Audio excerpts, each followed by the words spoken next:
माघे प्रयागे सतकल्पवास। प्रत्येक माघ में प्रयाग में कल्पवास की महिमा है। और फिर कुंभ महापर्व आ जाए तब तो उसकी महिमा अनंत अनंत गुणित हो जाती है। शास्त्रों में लिखा है, अभी हम लोग प्रयाग जाएंगे, तीर्थराज प्रयाग, महाकुंभ पर्व है।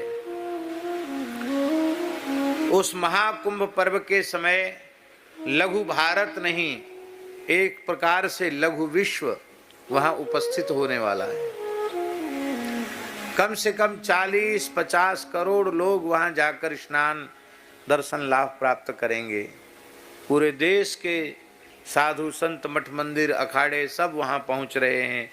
बड़ी जोर की तैयारी हो रही है।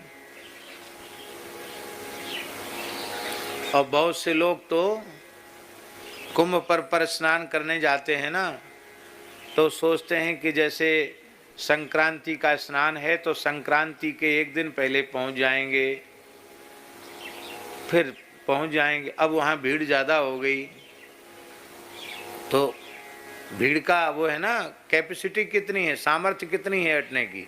तो हमारे सामने ऐसी घटनाएं भी घटी हैं कि ज़्यादा भीड़ हो गई तो जो लोग स्टेशन में पहुंच गए जंक्शन पर, उनको पुलिस ने वहीं घेर लिया। वहीं जंक्शन पर ही कहा यहीं खाओ पियो, यहीं रहो। और फिर वापसी उनकी टिकट थी, ध्यान से सुने, तो वहीं जंक्शन पे रहे आए, वहीं खाए पिए, वापसी टिकट थी, फिर बैठ के।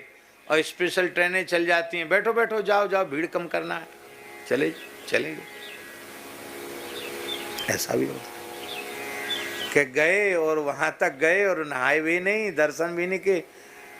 और बहुत से लोग ऐसे होते जो जाते हैं, अब उनको इतने किलोमीटर दूर तो पार्किंग बनाई है टैक्सियों की, बीच में कुछ वाहन मिलना नहीं है, पैदल पैदल आदमी कितना चलेगा। अरे भैया हम तो कहीं नहीं जाएंगे, हो गया हमारा कुंभ।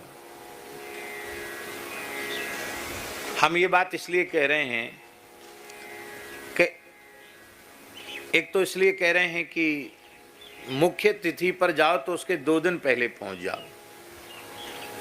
और अब तो बड़ी व्यवस्थाएं, सब कुछ संभव है। लेकिन हम जो बात कह रहे हैं, मान लो आप व्यवस्था पूर्वक पहुंच भी जाओ तो जाने का समय, आने का समय, कुछ न कुछ रहने का, तो 2-3-4 दिन का समय तो आपका लगेगा कि नहीं लगेगा। समय भी लगेगा, श्रम भी होगा, धन का व्यय भी होगा। होगा कि नहीं होगा। यहाँ पंखा चला रहे हो, वहाँ कंबल रजाई से भी हु करना पड़ेगा। वहाँ इतनी ठंड है वहाँ।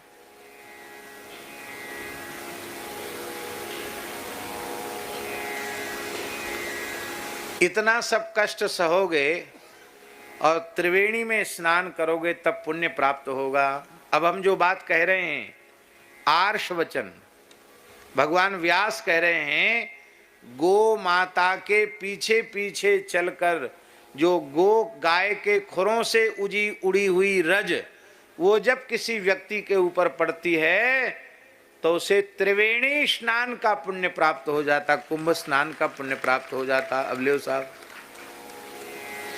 12 साल में एक बार कुंभ आएगा और गैया चराओ, गैया के खुर की रज ऊपर पड़ जाए तो कुंभ स्नान हो गया, तीर्थराज प्रयाग का स्नान हो गया।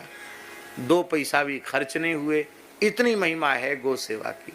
और समस्या तो यही है, क्लिष्ट साधन ही लोगों को लगता है कि हाँ हमने कुछ किया, हमें कुछ पुण्य मिला। सरल साधन करने पर लोग, अरे कुछ नहीं, राम राम करने में क्या। अरे भैया, एक राम नाम के पुण्य की बराबरी सभी वैदिक कर्म एक साथ हजारों बार किए जाएं, उनसे जन्य जो पुण्य होगा वह पुण्य, और एक बार श्री राम नाम के उच्चारण का पुण्य, उस पुण्य के 16वें अंश की बराबरी कोई सत्कर्म नहीं कर सकता।